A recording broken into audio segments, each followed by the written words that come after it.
Yew. Perfect and beautiful. Not you, this you, though I'm sure you're perfect and beautiful too. But like most of the human race, we have our faults, as does this piece of wood. This is a piece of self-yew that I was in the middle of making a video on making a bow with, and then I found something wrong with it. That is often the way. Once you start working on a piece of wood, the faults start to appear. Let's get this on the workbench and I'll show you the fault and one way round of fixing it. Now I've transferred over to the macro lens here once I can get it to focus, and hopefully you can see the problem. Can anyone spot it? Shout out if you can. I can't hear you, but I'm sure I'll see you in the comments.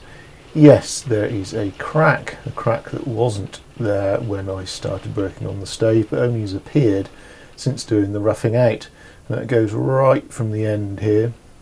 And you can just see that black line. If I move the bow along, you should be able to see we've got our crack going all along here. You see that line? It goes all along, all along, all along.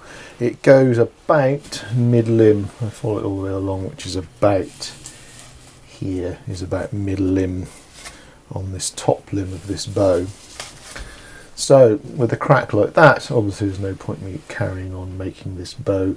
There's certainly no point in me getting to the point of tillering, because it will probably almost certainly break. So what I'm going to have to do is remove this broken or section with the crack in it. Now that will mean cutting below the line of the crack all the way up the bow, following the line of it, so hopefully till it peters out somewhere along this mid limb. So I'll draw a line just underneath that crack, so I'm sure to get rid of it. There could be more cracks underneath, you never know. This bow might be totally useless in the end, but that's what I'm going to do to try and save it. It's not as easy to see the crack on the other side, but it is there. I haven't cleaned it up enough to be able to show it. I might be able to find you a little bit of it there. I think you can just make it out there. Just see it running along. It's a bit hard to see, so much easier to see on the other side. So I'll make a pencil line underneath, cut all the way along the length of this bow. I'll get another piece of yew. I'll have to flatten that out, stick it onto here, and then start again. Well, that's the theory anyway. I've cleaned up this side of the stave here just so we can see that crack a little bit more easily, and I've got rid of the tool marks just by using a scraper really, and it also is going to help me make this line that I'm going to need to see when I get it on the bandsaw. As you can probably see, those of you who have noticed, the more astute of you out there, this has actually got some setback in it, so the stave actually bends the opposite direction to which eventually the bow will be bent when tillering it. That's great for the speed and power and the effectiveness of the bow. That will make it hopefully technically a much better bow. As you can see the gap here if I put this ruler against it there, but that does mean I can't just plonk the ruler on here, draw a line, because what will happen, I'll end up digging right into the sapwood here. So if I were to place it somewhere just below the crack and then go to about mid-limb, which is where I was saying the crack is disappearing, you can see how close there I'd actually be to the sapwood. It doesn't matter if I take a tiny bit of it out, but ideally I'm going to have to do this by eye. Now obviously the crack that's in here does actually follow the line of the grain. Not surprisingly, it's obviously actually starting to split away at one particular line of the grain. So I'm just going to use the pencil and actually draw below, just below where the so I'm saying below, I mean from the back here. So I'm going to draw the line towards the back of the bow below where the crack line is. So I'm definitely removing all of the crack, or at least as much of it as I can see. As I mentioned, when I cut into this, I might find there are other cracks. I may find that they go at different angles. this may have to be scrapped entirely, who knows, but that's what we're going to try. So I'm going to draw along here now. I'm going to start somewhere middle of the tip of the bow. Again, this is the top limb if you weren't sure what I was dealing with here. And then I'm going to follow along that line. There's the crack. It's probably about 2 mil below it, something like that. And try and taper it out to mid limb. So the mid limb is about here, so that's where my line has tapered out, just about here off the edge of the camera shot there, sorry. So that tapers out nicely rather than just abruptly ending. I'll just try and tidy that line up, darken it a bit so I can see it a bit easier when I actually come to cut it. There we are. Hopefully you can see that on the camera. I'm not sure whether that's coming out. Perhaps if I can zoom in, you might be able to see the line there. Pencil line that I put on. There we are. Okay, so let's get that on the bandsaw and see if we can't remove this cracked area.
Well, as you can see, we've cut that section out and everything went okay with the bandsaw. I've checked the material and I can't see any more cracks. That doesn't mean there aren't any there, but at the moment, in this unfinished state, I can't see any. Talking of finished, well, I'm obviously going to need to get rid of all these marks. These are the marks from the teeth of the bandsaw. And also, no matter how good you are with the bandsaw, no matter how sharp your blade is, and obviously I'm using a hobby one which isn't quite as powerful as the big one we use for other jobs, the blade will wander. You're going to get some dips and troughs and marks here that we're going to need to get rid of because we want this nice and flat. And also the cut out here where we wander the blade out towards the handle here. This is about mid-limb, as I say, where we get towards the handle where we come out of the blade. We may need to flatten that out, make it a bit more smooth transition into the rest of the cut here. So I'm probably going to strap the bow to my bench here, give it a flat surface, use something like these flat sanding blocks, and if there's any slightly worse areas where there's lumps, I may use the rasp, and I may use that to help with my cut in. So I'm going to strap that to the bench now, get on with that. I'll film that for you, but I'll probably fast forward it a bit because it's slightly boring.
So there we have it, that is all the lumps and bumps gone. Now you probably have to take my word for it, it's not easy to try and show how flat it, smooth it is now on camera.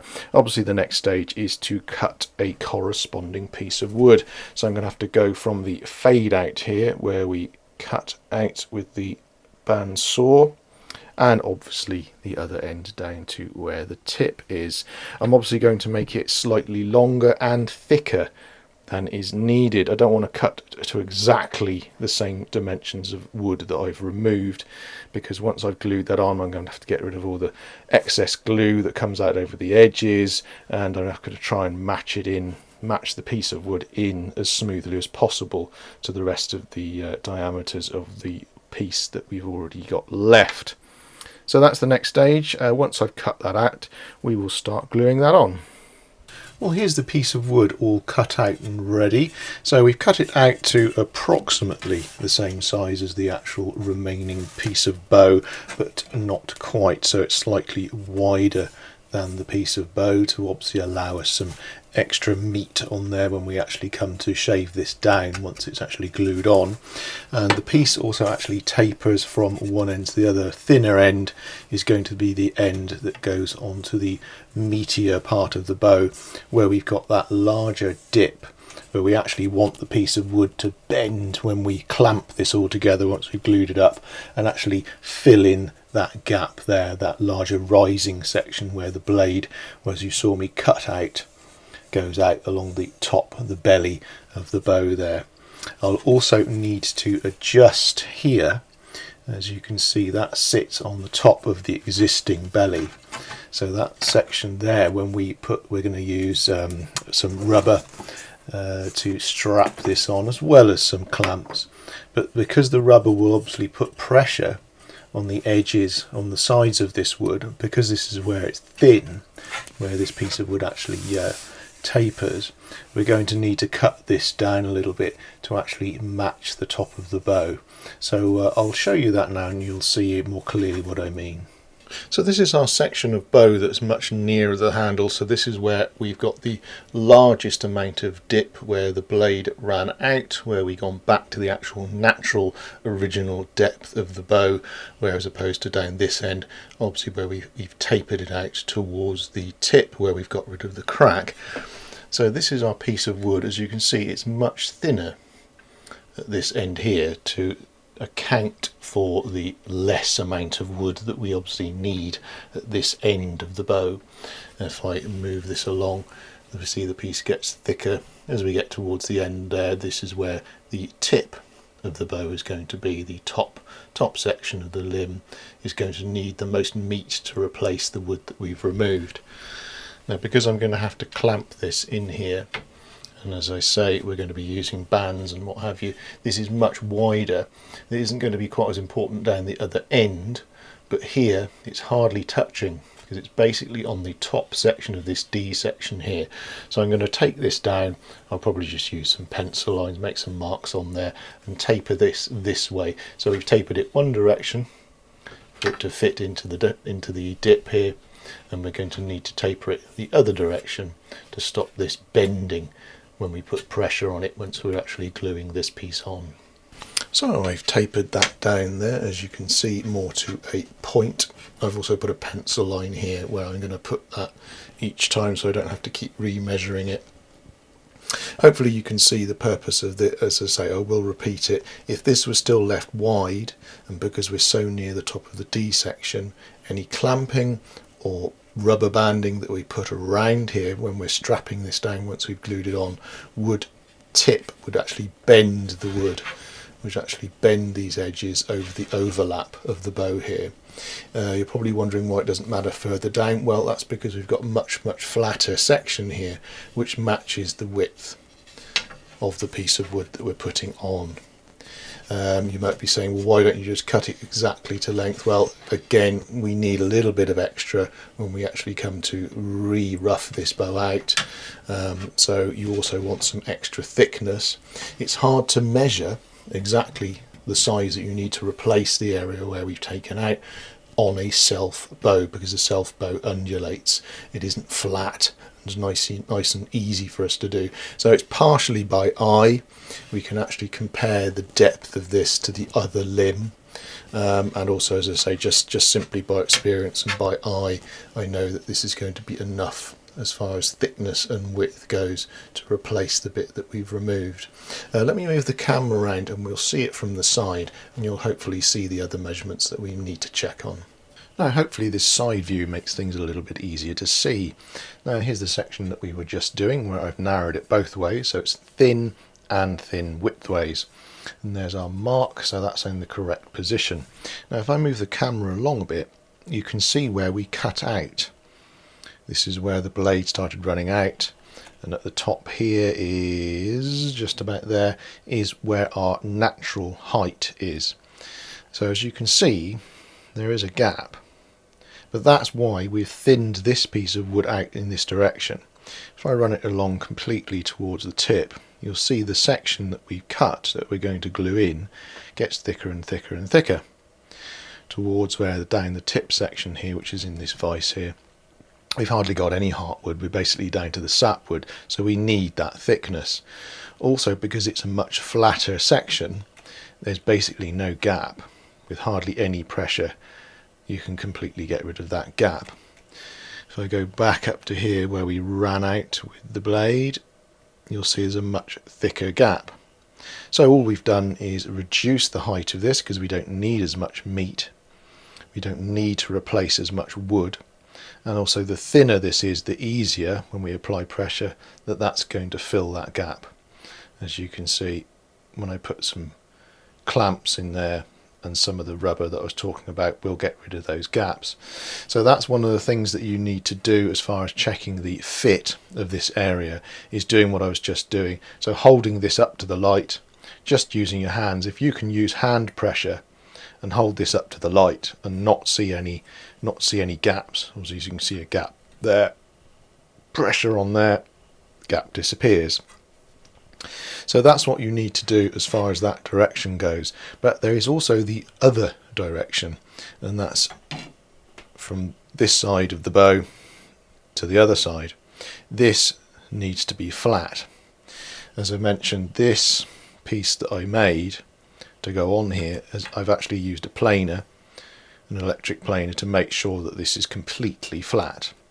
But as a lot of my videos are aimed at beginners and newcomers, and also I don't want to exclude people who don't have access to or the money to afford tools and things, to show you can do things by hand, I've done this other surface by hand, which you've probably seen earlier on. But the other thing that I need to check, not only is it flat this way, as I say, it needs to be flat side to side. Now one of the ways that you can check that is by using a ruler. So I've got a metal edged ruler. If you place that onto there and just check, you can see, you can feel it, and you can run that along and see if there's any gap as you run that along. So it's the same as we were doing the opposite direction with the piece of wood, checking to see if there's any gap. Use the flat edge and run it along the opposite direction. Just get that as flat as possible before we move on. Right, well it's now time to start gluing on. This bit's going to be slightly awkward to film, so I've set a couple of cameras up, because once I've got my hands all covered in glue, I'm not going to be able to adjust much, so hopefully this all works out okay, and I only get one chance at doing this on camera. One of the last things that I'm going to do is score along both surfaces that we've got nice and flat and smooth, just with a junior hacksaw blade, just a few light strokes just to get that ready for adhesion, and then we're going to get underway with gluing. Okay, I've got everything clamped into a Black & Decker here, holding the limb that we're not working on, exposing the limb that we are going to be doing the gluing. I've used some leather in here to protect the yew when I've clamped it into the Black & Decker here, because the yew is quite soft. I don't want to mark the yew. Okay, so it's well worth remembering that. I'm just going to use some tight bond here. This is just some PVA wood glue. I've got a spare bit of wood here to spatula it on. I'm actually going to put the glue onto the bow as opposed to the piece of wood that we're using. You don't need to put it on both pieces of wood. I'm just putting it on the bow. You can be reasonably liberal with the amount of glue that you put on, as long as you're completely covering and you're not leaving any gaps on the actual yew itself. I'm sure lots of you are wondering, is wood glue going to be good enough? Well, we've been doing this long enough now, and yes, it is. But of course, if you wish to argue with me and tell me that I'm doing it completely wrong, well, I'm not going to argue with you, but you can leave those comments in the comments section, where I'll gladly have a look at them, but may not necessarily respond. So it's a bit like baking a cake, this. You're doing the icing the cake bit. As I say, as long as you're not leaving any gaps on here, you'll be okay. This is rather a messy job, unfortunately, so you want to be careful where you do this. Don't do it on your front room carpet, or the missus might get a bit annoyed. Nearly there. Now I've got everything else prepared as well, so I'm not messing about too much while I'm trying to do this. Well, I'm trying to get this right. So I've prepared the clamps, I've prepared the rubber inner tube that I'm going to use to wrap this to apply pressure on, because once we've got the glue on here, I don't want to be messing around too much.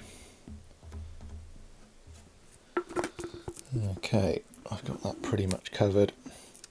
And also bear in mind with the clamps, with the G clamps, when you're clamping things onto this, don't forget the back end of the clamp, the bit underneath, is obviously going to be going onto the underneath of the bow, onto the sapwood. You want to use some protection underneath, which is what I'm going to be doing on here. So here's my first clamp. Let's use this one. I'm going to use this one at the top. Let's get our bit of wood, make sure you've got it the right way round. We've got our pencil line on here. Let's butt that up against the pencil line. Okay, and by feel you can use your fingers underneath to make sure that the piece of wood is centrally onto the bow. Just make sure it's even as possible. With the amount of overhang that we've done on here, you don't need to be millimetre perfect, but obviously as best you can. Things are going to slide around a bit. It's not very easy doing this. So let's put one piece of wood underneath there. So this one's going to go into our sort of main dip, and this will hold this in place for us, hopefully. As I say, if you can get someone to help you with this, it does make things easier. This is one of the things that I used to help my dad with when I was a young lad, and being an apprentice and what have you. As you can see, it's already sliding around all over the place. So you want to try and get that as central as possible. If you've got to undo it a bit, then you undo it. It's always great fun, this bit. Always get nice and sticky. Okay, second clamp. I'm going to put this one further down towards the end here.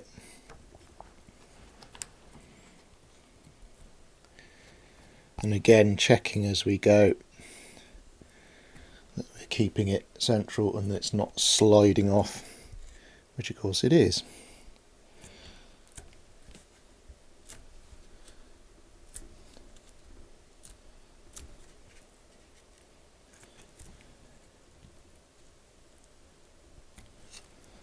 Okay, that's enough clamping for now to help us temporarily. Okay, now we can use some of the band. This is just, as I say, inner tube type material. Obviously starting at the top here, we're going to work our way around. You obviously want to put on as much pressure as you can.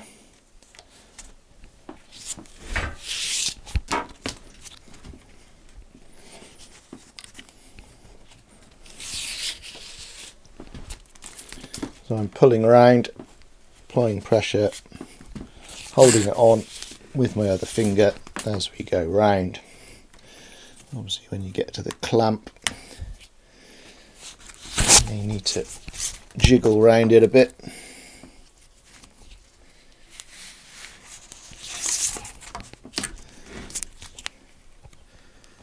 Put as much pressure on as you can really. Obviously you're still going to get some movement as you're doing this despite how many clamps you put on at the start, but we're going to adjust that afterwards before it sets, and you'll need to alter any movement that we've put into this limb, any artificial set or any sideways bend that we may have put in. You'll need to look at that as well.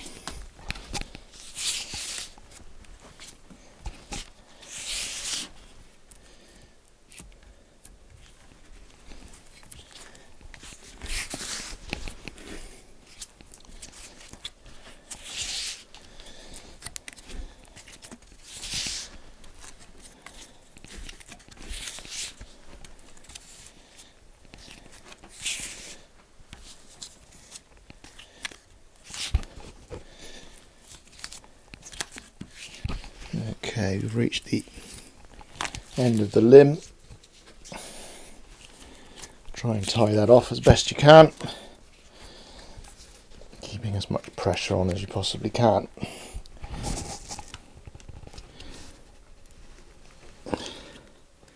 There we go.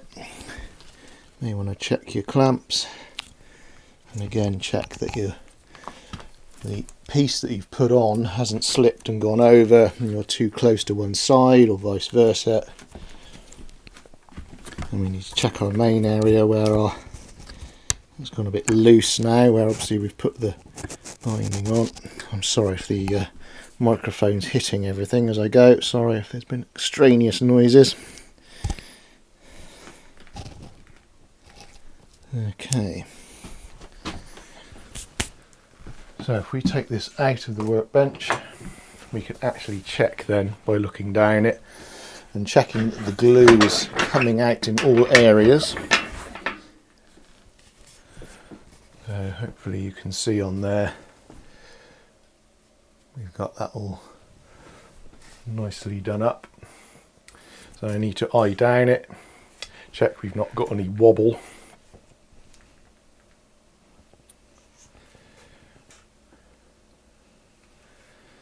And also that it's the same shape, the actual bend, because this has a natural setback in it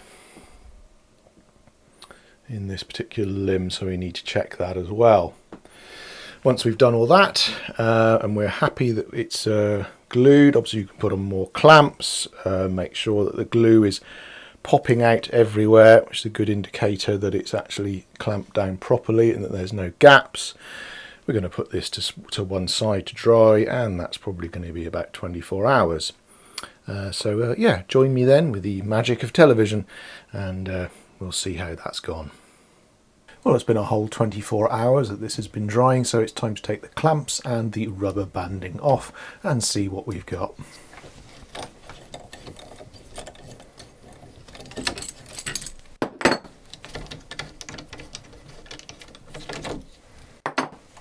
Always a bit nerve-wracking this moment, taking these off and finding that you've got gaps or something like that, or that it hasn't glued properly, but fingers crossed it's all gone okay.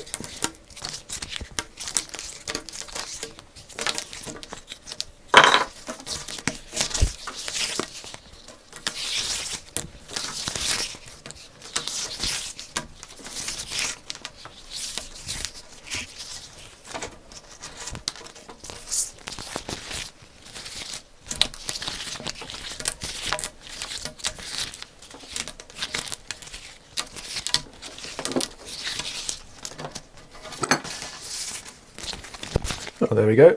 Let's take a closer look.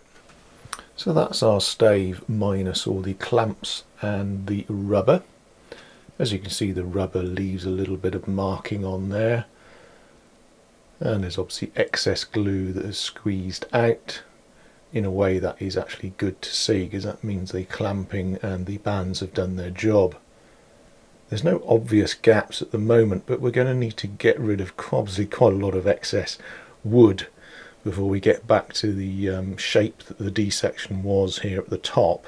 So this is our section where the bandsaw runs out, and the thinned piece of yew that we put on. So we've thinned it that way and that way. That's that end, and then that runs all the way back down to the tip end, which has actually got quite a lot of extra length. As you can see, that's the first thing we're going to do, is cut that off. I've clamped the bow here in the vise so we can see the tip of the existing bow, and this is the piece that we've glued on. Now we need to remove this. This may seem like it's a simple and obvious thing, but it's not. You need to be careful how you remove this so you don't tear it away from the limb that we've just glued it to. So I've put this in the vise so that there's no movement, and I'm also going to cut this direction rather than cutting down, so I'm not putting any pressure on that limb so that we don't separate these two pieces of wood when we cut them. If I show you from the back here, so we're looking at the back of the bow, the sapwood, the remaining part of the actual original bow, you can see how much of excess we've got to get rid of as far as that piece that we've put on. Now it's not actually an awful lot. If you've got access to a bandsaw, you could remove it that way, but you're in danger, particularly up here, as this limb obviously gets bigger the further we get towards the handle section. There's not an awful lot of meat there to actually get rid of with a bandsaw, and unless you're extremely good with the bandsaw, you may find you start going into the bow, and because we've already roughed out this bow, or what remains of this bow, it's already pretty much the size we want it to be. So I'm actually going to just use a rasp. I'm going to do it by hand and by eye, and actually just take down these edges so we match back up with the width and obviously eventually the diameter that we want this limb to be. And following those same precautions that I mentioned when removing that tip, we also need to make sure we follow and adhere to those same rules when removing the excess on the sides. So if I'm going to use something like the rasp here to remove, I don't want to be working that way, i.e. pushing this material away from the bow. I've got this clamped into the vise here at the other end, so it's quite sturdy, and obviously I can put an awful lot of pressure onto this tool. Now I don't want to be going too far that way, so I'm actually going to be using the rasp and working along the stave. I'm hardly going to be using any lateral movement. It's all top to bottom movement with this tool. Now you could use a plane. The only difficulty with using something like the plane is, of course, you could accidentally pick up material. This could gouge out. With the rasp, you're much more in control, or certainly I am. I'm experienced in using the rasp. I'm much less likely to take too much material off. You could, as I say, it really does depend how much width you've got on here and how confident you are in using the plane, how sharp your plane is, and the setting that you've got it on. I would recommend using more the controllable hand tools of a rasp and a file.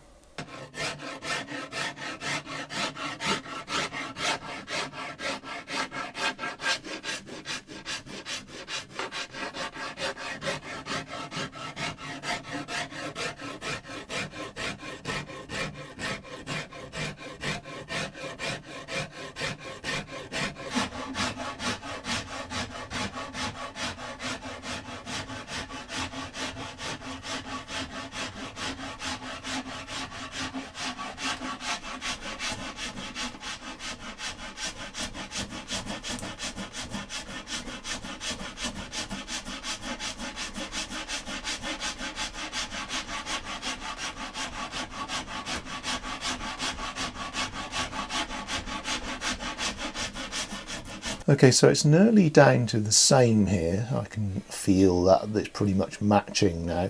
So I'm going to use the scraper rather than carrying on with the rasp, so I can get rid of some of these tool marks and the last bit of the sort of the glue and actually see exactly where we are.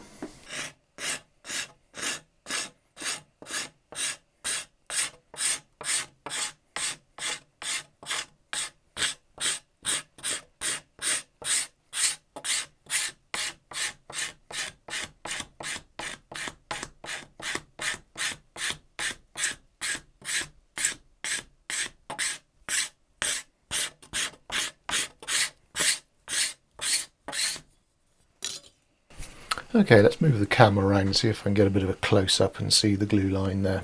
So there we are, that's that area that I've cleaned up. I haven't done the whole bow, so for the purposes of the video I've done this section here so you can see the difference. So these are now matching. I can't feel any step or any difference in the size there. You see our glue line's actually not bad. It's about not far off the width of the growth ring. It actually looks pretty good. I'm fairly pleased with that. And if I follow along here, you can see where the section I've actually completed there, and we're back into the area here of extra work that I need to do. So I need to carry on what I did down here and need to carry that on along the rest of the bow. So I'm going to do that now, and then once I've done that I will then move on to the top section, because obviously we need to remove excess from the belly of the bow as well, not just the sides, and also deal with our paired out section here and how that's going to end up as a sort of spear shape. We'll move on to that next. So that's our sides all cleaned up there, as you can see. And if I show you the section here, this is where we had our biggest dip, and is always the bit that's of most concern when trying to clamp, and the glue line has actually come out okay. So don't punish yourself too much. If yours looks like this, then you're doing okay. Again, like all these things in bow making, gluing something to something else is never very easy, and it will take practice. You may not get it as well first time round, and what you're really looking for is gaps, not large glue lines. Glue lines means there's glue there. A gap where there's no glue is a problem, but we haven't got that here. We're okay, so we're doing all right. Now the next thing to do is obviously the belly. We need to get this matching somehow back to how it was here in the rest of the bow. Now the main section of concern as far as removing material is this here, where we've actually pared it down to meet the belly.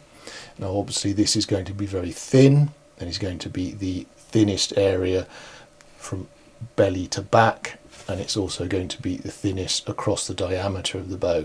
So we need to be very careful when we work on this section. The main way that I'm going to remove wood is actually as if I were just roughing it out. So I'm just going to treat this as if this is the square section that I'd cut this piece of wood to, and I'm going to start rounding off the corners carefully with the rasp. That's the method that I'm going to use. Now obviously, as far as getting the correct depth, we're trying to match the bow to what it originally was. So we obviously got our depth here, our section towards the handle. Obviously that would go down nicely towards the tip, back to where it was thinnest at the tip section at the end there. Now we could measure this against the other limb, but with a self bow such as this, you're going to have to do a lot of it by eye. You can use the calipers, so obviously we can do our usual width to depth ratios that you would do, but also we could take measurements of the other limb and try and match them up with this. But as I say, because this is a self bow, you've got undulations, you've got natural dips in the wood. The other limb on this bow has actually got knots in it, so there's actually a bit more meat in some areas on this bow. So doing a direct comparison of this limb to the other limb isn't that easy. So a lot of this is going to be done by eye, and just with a little bit of help, depth to width ratio with the calipers.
So that's the basic D shape of this bow back together again now. So pretty much at where I was when I was roughing out this bow originally, before I discovered the crack.